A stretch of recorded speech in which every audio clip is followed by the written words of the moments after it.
Welcome to Movie Recap World, in a world where wealth attracts both admiration and envy. The life of a millionaire's wife takes a harrowing twisted tale of kidnapping, desperation, and the high stakes of ransom. Today, we will take a look at the first episode of the LORENSKOG disappearance series, released in 2022. If you're ready, let's begin.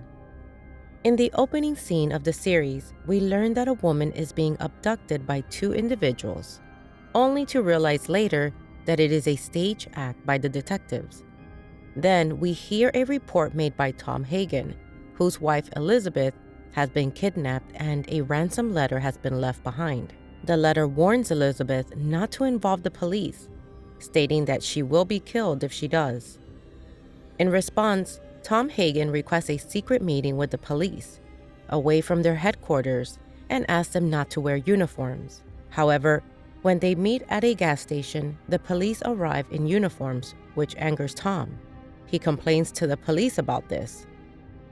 Later, the detectives carefully examine the ransom letter, analyzing the content and discussing the severity of the threats made.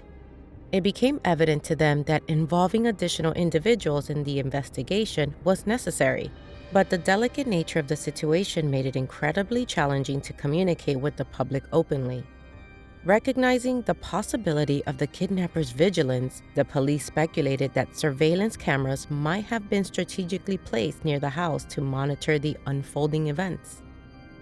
In a secure meeting room, the detectives convened with Tom Hagen and his family, striving to provide reassurance and instill confidence in their efforts. They emphasized their commitment to leaving no stone unturned in their pursuit of Elizabeth's safe return. To ensure utmost discretion, the detectives arrived at the meeting incognito, wearing plain clothes, and made certain that no one outside the immediate team had knowledge of the gathering. They explained the necessity of keeping their phones accessible, as they anticipated potential communication from the kidnappers. Detective Jurin, driven by her dedication to the case, arrived at the house where her father was present and cautiously shared that she was engaged in a significant investigation. Although maintaining with confidentiality of the matter, she hinted at the possibility of divulging some information to her father, given his own involvement as a police officer. Their conversation held a sense of shared purpose and the weight of their commitment to the truth. While driving in the car, Jurin tells her friend that her father sometimes confuses her with her mother, but her mother died 20 years ago. Doctors suspect Alzheimer's, but her father refuses to take the test. In the next scene, the crime scene investigation team arrives at the house where Elizabeth was kidnapped and takes photos.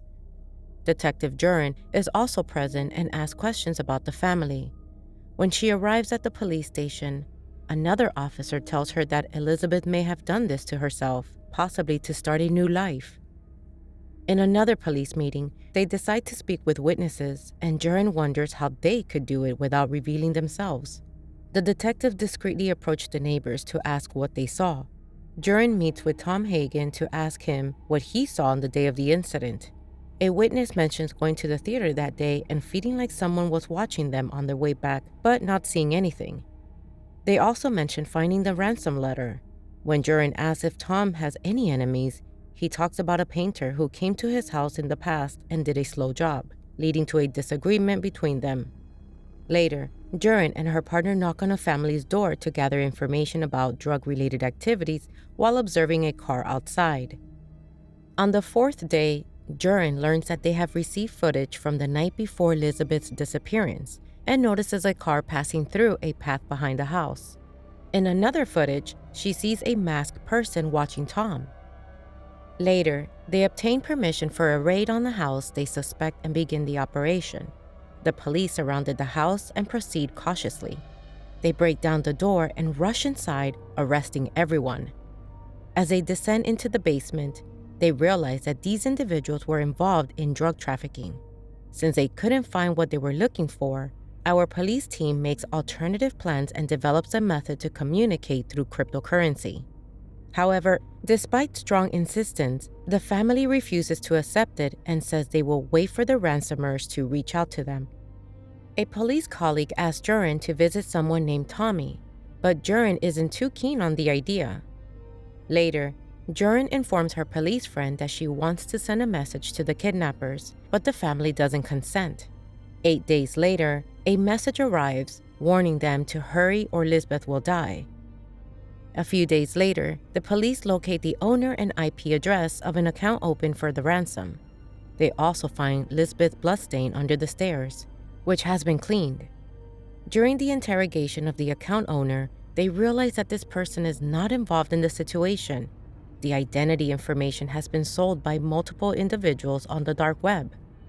Jurin and the other police officers suggest that the family ask for proof that Lisbeth is alive, and the family agrees to this. Jurin and another police officer notice that the news of the situation has leaked to the press, so they hold a meeting and urge everyone to keep it confidential and not to report on it. Afterwards, Jurin tells Tom Hagen that his marriage to Lisbeth was unstable and that Lisbeth wanted to leave. And the episode ends here. If you enjoyed the video, don't forget to like and subscribe. Goodbye, everyone.